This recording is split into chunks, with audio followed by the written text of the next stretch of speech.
Hi everyone, I'm Goradia. I'm a Somatic Experiencing practitioner on the non-dual path. Today I want to look at hack number 4, which is befriending or accepting our emotions. And I invite you all to try a little experiment with me. I want you to find an emotion in your body. I'll give you a second. And if you don't have one, you can find one by thinking of something that bothers you, something you feel a little sad about, afraid of.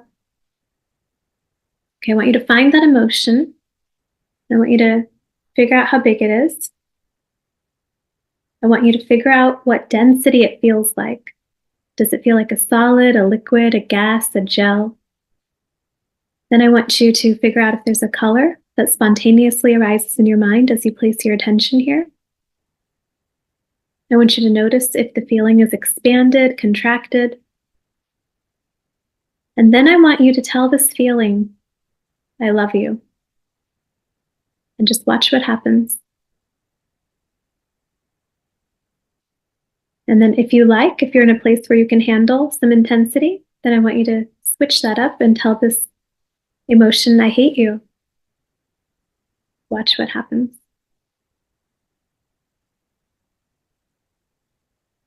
So notice my relationship to my emotion is what causes it to become more dense or less dense, more comfortable and safe here in my body.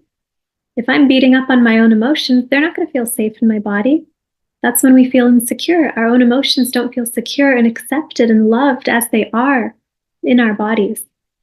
So notice if I'm afraid of my feelings, dislike them, resist them, I suppress them. This is exactly what causes these emotions to get stored as saved patterns in the body. If I want to reverse this, it has to come from acceptance and befriending these emotions only as much as I can tolerate. You can do this in small amounts because some of these emotions are very scary to us. They could be shame, guilt, disgust. So we want to make friends with them. We don't want to judge them, no matter what the type of emotion, the intensity of it, but you can tell your body, you can use titration. Just show me 10% of this. Of course, if anything is more than you can handle, please see a professional. But if you are exploring some of these things and noticing on your own the relationship between your thoughts and your emotions, your relationship with your feelings, I wanted to highlight this one today because you can easily test it the way that we just did. Now, when you accept an emotion, this is what's going to bring it from a saved, stored pattern in the body up to your present experience. You might not have even been aware of this that was stored. You accept whatever's popping its head out when you think of a trauma, when you think of something difficult.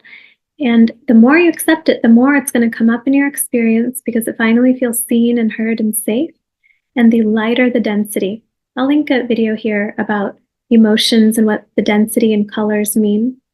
So that's how you know that your relationship with your feelings is one in which you are accepting them.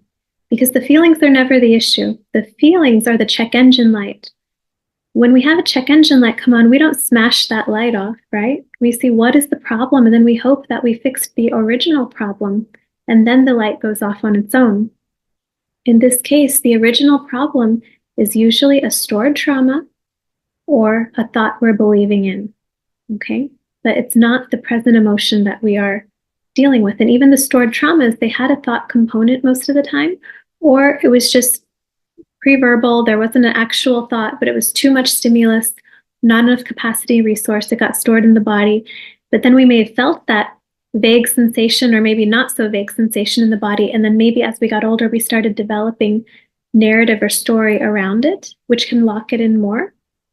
Regardless, whatever the cause is, we need to find and address the cause.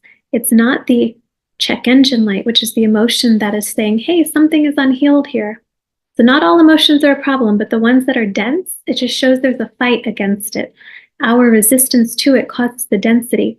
So we want to explore that. And usually the cause of this is upstream at the level of the mind, our relationship to these feelings. So this can be psychological ego. And sometimes the issue is somatic ego, which is when we're tensing up unconsciously as a secondary reaction so that we don't feel a primary emotion. I will link that video here. So when we figure out, oh, the problem is I have a belief that this emotion is bad to feel this, and that's causing some of this pushing down. into a stored, saved pattern. And if I unlock that belief, well, suddenly the emotion arises. Try this out the next time you're feeling sad. I did this once and it was incredible. So I was feeling sad and I realized there was an implication around this that was keeping it locked. The implication was, and that is bad. So I was feeling sad and I thought that was bad unconsciously. It wasn't even a conscious thought. And it just stayed dense. And then I tried something. I said, I'm sad and that is good.